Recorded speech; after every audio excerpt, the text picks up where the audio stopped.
嗱，真媽係啊，呢個啊防騙做得好啊！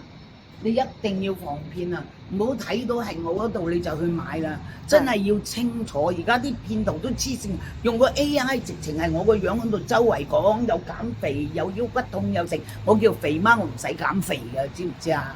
你好多嘢嘅，乜嘢都係牙膏又係，拖鞋又係，眼藥水又係。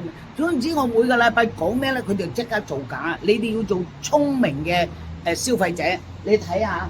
真係要防騙啊，知唔知啊？所以有咩即刻同政府合作。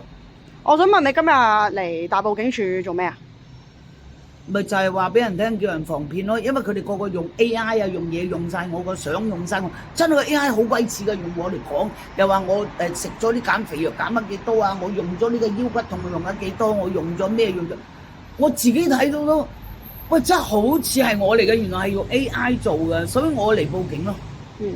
其實你而家搜翻發現我哋有咩產品係你覺得係俾人假冒咗咧，或者太多啦，拖鞋、眼藥水、牙膏、腰骨痛嘅膏、減肥藥，我冇，其實我都冇做嘅呢啲嘢，好多我哋有做嘅嘢，佢哋係假嘅；我哋冇做嘅嘢，佢哋出 AI 片啊，出嘢啊，攞我哋啲平時做 live 嗰啲片咧，我嚟詐騙。嗱，呢啲係屬於詐騙喎。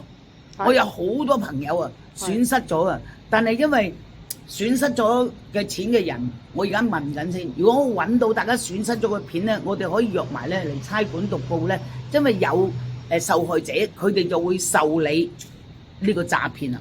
係。咁其實你即係我哋眼藥水都有人即係偷咗我哋嘅片啦，其實你驚唔驚咧？咁都驚㗎，咁你驚有咩用啫？嚟報案啦！香港政府咁啲差人叔叔好好㗎嘛，你哋俾人呃咗就阿馬底算數。喂，你要出嚟講㗎嘛，啱唔啱啊？有咩都係要出嚟講先有用㗎。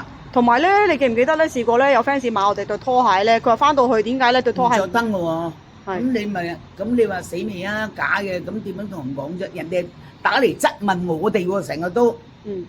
咁可唔可以同 fans 講下，即係叫佢哋都要小心同埋睇清楚？唔係，我成日都同 fans 講，真係呢次我特登要報案嘅，真係大家要好小心。而家嗰啲詐騙啲人又唔揾嘢做喎，成日詐騙喎，咁衰嘅喎。提防騙子，提防騙子啊！有冇睇到啊？係唔好做提子啊！係啊，提防騙子，唔好做提子啊！係。